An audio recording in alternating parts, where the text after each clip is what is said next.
Hello mga panyan, mga kabayan, alam nyo ba, share ko lang sa inyo no, kung gaano ko kaswerte sa aking employer. This is my third employer here in Taiwan, no. Grabe, sobra ka-generous ang employer ko. At saka first time ko din nagka-employer na isang bilyonaryo. Dati-dati is yung nakikita ko, paano kaya yung nagiging katulong sa mga bilyonaryo, kaya mga milyonaryo, kaya yung mga mayayaman na tao. Kasi mostly lang na nagiging employer ko dito sa Taiwan is katamtaman lang din yung hanap buhay nila. Yung talagang trabaho ko is tagapag-alaga ng matanda. First employer, second employer, yun lang talaga ang trabaho ko. And then ngayon, ika-third employer ko, meron namang naka-under sa pangalan ko na dapat alagaan. Kaso, meron na siyang yaya doon o kaya caregiver.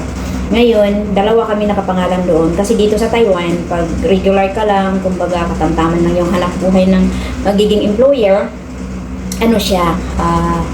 kumbaga, isa lang talaga dapat ang nakapangalan sa isang matanda.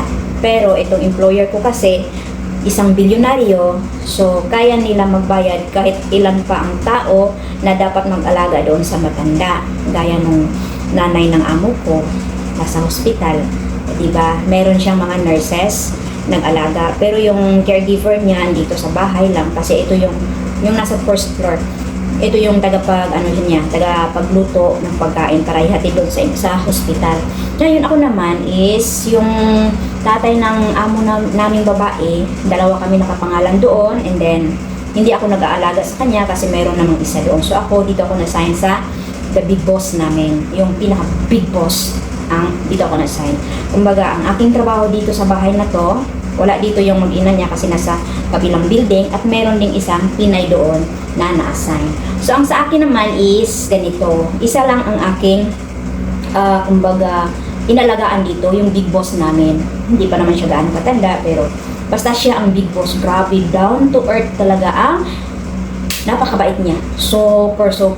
And then, sobrang generous din. Pero, about sa money, huwag kayong aasa. Kasi, sa lahi ng Chinese is ganun sila ng pera. Pero, about sa pagkain namin is abunda. Bakit ba tinatawag ko palagi namin? Kasi marami kami.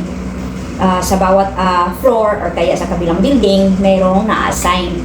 So, ngayon, kahapon, nag-serve ako kay big boss namin, kay big boss ko, nag-serve ako ng pagkain. Sabi niya, meron pa bang pagkain? Sabi ko, meron pa naman. Hindi kasi ako humingi kasi meron pa naman talaga. Kasi binibilhan talaga. Kasi kung ano yung nasa rep, yun man din ang makakain ko. Diba? Ngayon, na-shock ako kasi nagpahatid dito ng manok. O kakabili lang niya last day doon sa first floor sa kasama ko kasi isa lang kami ng kitchen ngayon kasi ang first floor ngayon is under renovation, so aakyat siya dito pag nagluto siya ng pagkain sa kanyang alaga. So marami pa siyang chicken curry kasi last day nagpabili siya, tapos syempre dalawa naman din kami kakain, isa lang yung kitchen namin. Ngayon kahapon tinanong ako kung mayroong pagkain, baka nagtaka siya ba kasi hindi ako humingi.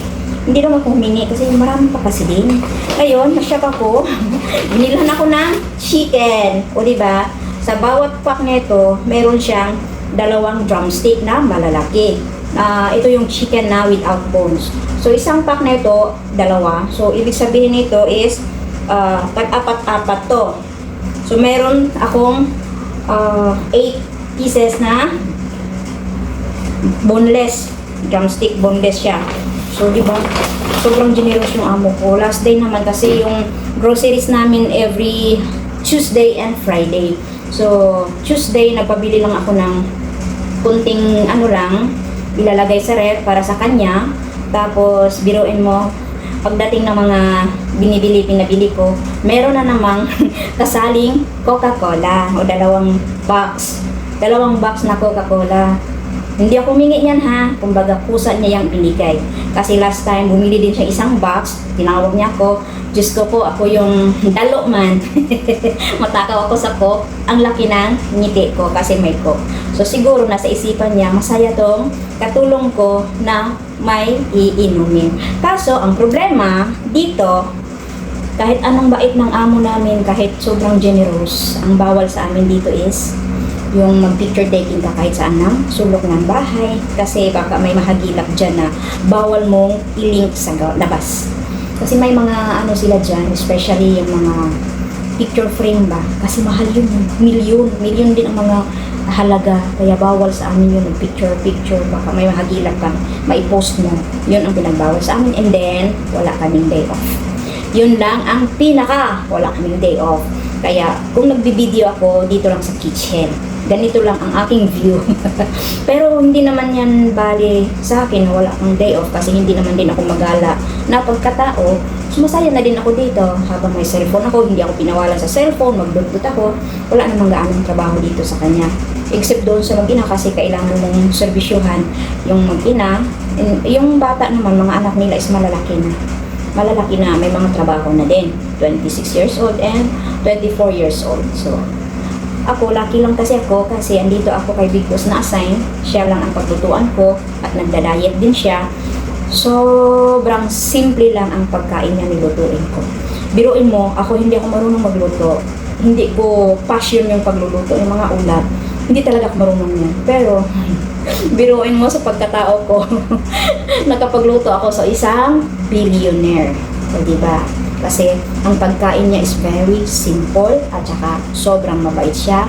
So, thankful ako sa ating Panginoon na binigyan ako ng chance na makapagtrabaho ng ganito. O, diba?